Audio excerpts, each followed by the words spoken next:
அவ்வளவு பெரிய தண்டனை தேவன் என்ன பண்ணிக்கிறாராம், கொடுத்திருக்கிறார். உடனே இவர் பண்ண தப்புக்கு தண்டனை அனுபவிச்சாரு. ஆனா எசேக்கியேல் பாத்தீங்கன்னா அசீரியர்கள் படையெடுத்து வரும்போது எசேக்கியேல் ஜெபம் பண்றாரு. ஜெபம் பண்ண பின்பு எவ்வளவு பேர் அனுப்பினாராம்? வசனத்தை வாசிக்கலாம். 19:35.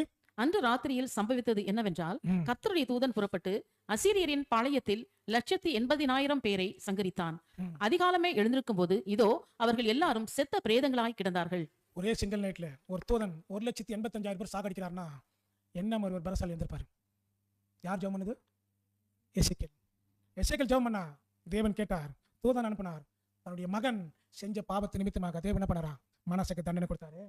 தண்டனை கொடுத்த பின்பு அவர் சிறைக்கு போனார். சிறைக்கு போனால் அவர் என்ன பண்ணிருக்க வாய்ப்பு இருக்கு? ஒரு சத்தியத்தை தெரிஞ்சவர்கள், தேவனை பற்றி அறிந்தவர்கள், நியாயப்பிரமாணத்தை கடைப்பிடித்தவர்கள் தண்டனை கொடுத்த பின்பு என்ன பண்றதுக்கு வாய்ப்பு இருக்கு? மன கசந்து தேவனுக்கு என்ன பண்ணுவாரா, தன்னை தாழ்த்துவார். எப்ப தாழ்த்துறாருனா சொல்லி பார்த்தார், திறந்தல.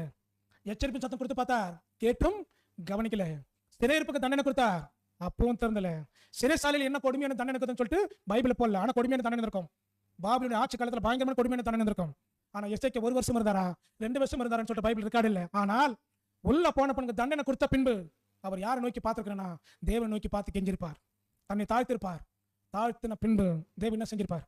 கண்டிப்பா மன்னிப்பு கொடுத்திருப்பார். வசனத்தை வாசிக்கலாம். 2 நாளாகமம் 33 வசனம். இப்படி அவன் நெருக்கப்படுகையில், ரொம்ப நெருக்கப்பட்டிருக்கிறார், ரொம்ப கஷ்டத்தின் மத்தியில ஒரு ராஜா, ஒரு சிறைசாலையில ஒரு ராஜா அந்த சாணத்துல சுகபோகமாய் சந்தோஷமா இருக்கும்போது, மக்களுடைய அதிகாரத்தில் அவர் இருக்கும்போது, சிறைசாலை இருக்க அவர் எவ்வளவு எந்த அளவுக்கு நெருக்கப்பட்டு துன்பப்பட்டு கஷ்டத்தை அனுபவித்திருந்தால், ஒரு அடிமை தண்டத்துக்கு என்ன ஒரு தண்டனை கொடுப்பாங்களோ அதே தண்டனை யார் கொடுத்திருக்காங்க? மனசை கொடுத்திருக்காங்க.